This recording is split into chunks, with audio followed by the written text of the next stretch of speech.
ये कहानी है मोहिनी की, जो कि एक खाते पीते घर की होती है। किसी चीज की कमी नहीं होती थी मोहिनी के परिवार में, जिस वजह से मोहिनी हमेशा कुछ न कुछ खाती रहती थी। अब मोहिनी का दिन पर दिन वजन बढ़ता ही जा रहा था, जिसको लेकर उसकी माँ विमला बहुत परेशान रहने लगी थी। एक दिन ऐसे ही मोहिनी अपने कमरे में बैठकर समोसे चाउमीन खा रही थी और साथ ही कोल्ड ड्रिंक पी रही थी कि तभी मोहिनी की माँ विमला उसके कमरे में आती है और उसके हाथ से कोल्ड ड्रिंक की बोतल छीनते हुए उससे कहती है, अरे बस कर, और कितना खाएगी? खा खा के बस अपना वजन बढ़ाए जा रही है और घर के पैसे को घटाए जा रही है। इतना खाएगी तो एक दिन कपड़ों से फट के बाहर आ जाएगी। कोई लड़का नहीं मिलेगा तेरी शादी के लिए। माँ, मेरी कोल्ड ड्रिंक की बोतल वापस करो। नहीं हो रही मैं मोटी, और आप भी ना ये शादी मत किया करो। सबकी माँ अपने बच्चों को बोलती है, खा बेटा और खा, और एक आप हो जो मुझे हर वक्त खाने से मना करती रहती हो। अरे ये खाने की चीजें खाने के लिए ही तो बनी है ना, तो खाऊंगी ही ना। खाने के लिए बनी है इसका मतलब ये बिल्कुल नहीं है कि सब कुछ तेरे खाने के लिए ही बना है, समझी? ला ये सब इधर दे, कुछ खाना नहीं है। विमला अपनी बेटी मोहिनी के हाथ से सब कुछ छीन लेती है और वहाँ से चली जाती है। तभी मोहिनी अपनी दोस्त रूपाली को कॉल करती है और उससे कहती है, कहाँ है तू? चल मैं कुछ देर में तुझे तेरे घर के बाहर मिलती हूँ। रेडी रहियो, कुछ बाहर खाने चलते हैं। क्या हो गया, आज फिर आंटी ने तुझे खाने को नहीं दिया क्या? चल ठीक है, मैं मिलती हूँ तुझे बाहर, आजा जल्दी। कुछ देर बाद मोहिनी टेबल के ऊपर से अपनी कार की चाबी लेती है और उसमें बैठकर अपनी दोस्त के घर निकल जाती है। घर के बाहर पहुंचती है और तेज तेज हॉर्न मारने लगती है। रूपाली अपनी बालकनी से अपने घर के बाहर देखती है और मोहिनी को देखकर कहती है, अरे हाँ हाँ सुन लिया, तू है, आ रही हूँ थोड़ी देर में, सब्र भी नहीं होता तुझसे। कुछ देर में दोनों रेस्टोरेंट जाते हैं। रूपाली अपने खाने के लिए वहाँ कुछ ऑर्डर करती है, वहीं मोहिनी अपने खाने के लिए बहुत से पकवान को ऑर्डर करती है, जिसे देखकर रूपाली कहती है, अरे इतना सारा खाना तू अकेले खाएगी क्या, जो इतना सारा ऑर्डर कर लिया है? कुछ ज्यादा ही रईस हो रही है तू। अरे तेरी तरह कंजूस घर की नहीं हूँ, खाते पीते घर की हूँ, और ये सब मैं बहुत आराम से खा लूंगी। और तूने ये क्या ऑर्डर किया है? इतने खाने में तो मेरा कुछ भी नहीं होगा। हाँ तो मैंने अपने लिए मंगवाया है, तेरे लिए नहीं। अरे रूपाली तू बस कर ले, क्या गुंडी बनेगी रे तू। चल अब मुंह बंद कर ले और खा ले, और खाने भी दे। मुंह बंद करके कैसे खाऊं? कुछ देर बाद दोनों अपना खाना खत्म करते हैं। खाने के बाद मोहिनी कुछ खाना अपने घर ले जाने के लिए पैक करवाती है।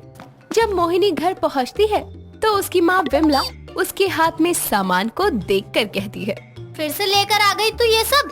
मना किया था ना कि खा खा कर इतनी मोटी हो गई है, तुझे समझ क्यों नहीं आता?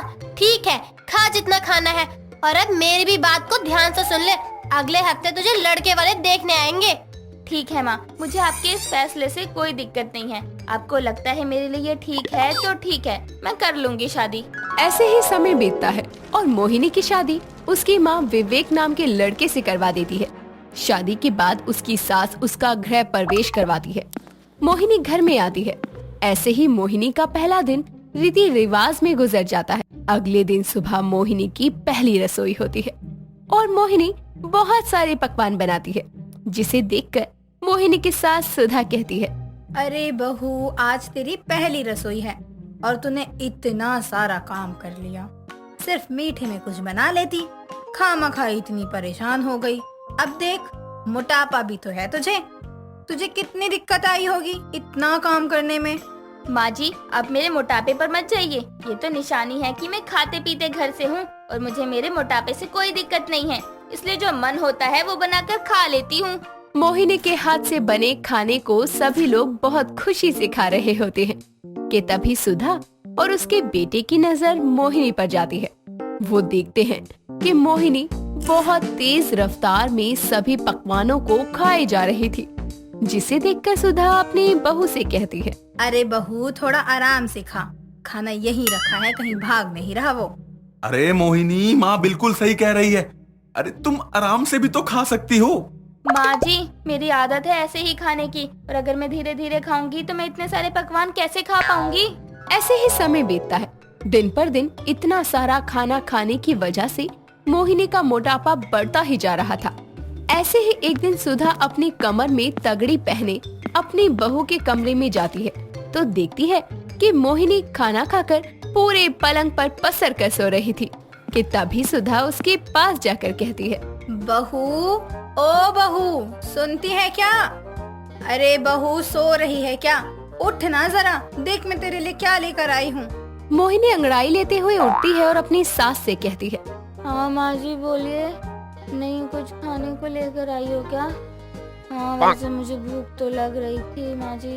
अरे बहू, माना कि तू खाते पीते घर से है, लेकिन इसका मतलब ये थोड़ी ना है कि तू दिन भर बस खाने के बारे में सोचती रहेगी। अरे कभी किसी और चीज के बारे में भी सोच लिया कर। अच्छा छोड़ इन सब बातों को, ये देख मैं तेरे लिए क्या लेकर आई हूँ। माँ जी ये क्या है? कितना सुंदर है ये।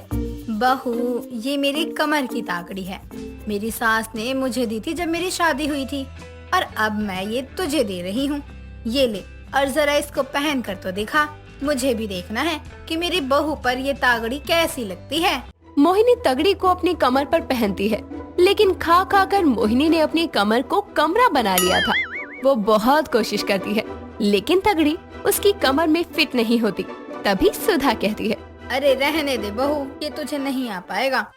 मैं तो पतली हूँ, लेकिन तू तो मोटी होती जा रही है ना। रहने दे, ये तेरे कमर में फिट ना हो पाएगा।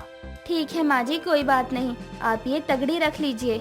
ऐसे ही समय बीतता है और एक दिन विवेक मोहिनी को अपने दोस्त के यहाँ लेकर जाता है, जहाँ पहुँचने के बाद मोहिनी और विवेक का बहुत अच्छे से स्वागत होता है। विवेक के दोस्त की पत्नी नीलम मोहिनी से पूछती है, मोहिनी, खाने में क्या खाओगी तुम? नीलम के पूछने पर वो बहुत सारे पकवान बनाने को नीलम को कह देती है।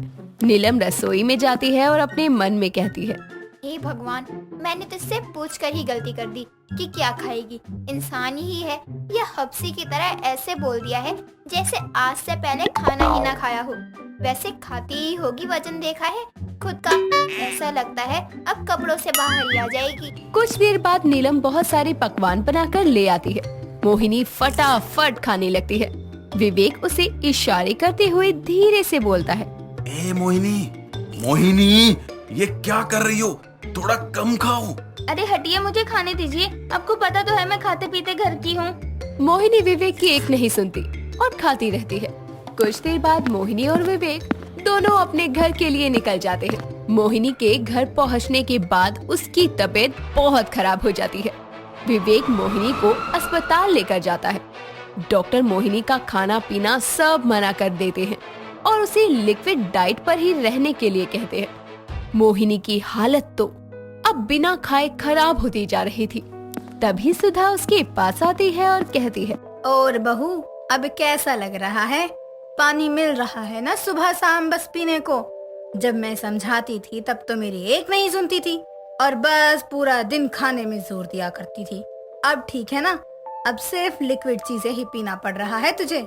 हाँ माँ जी, अब सही कहती थी, अब मैं इतना नहीं खाया करूँगी।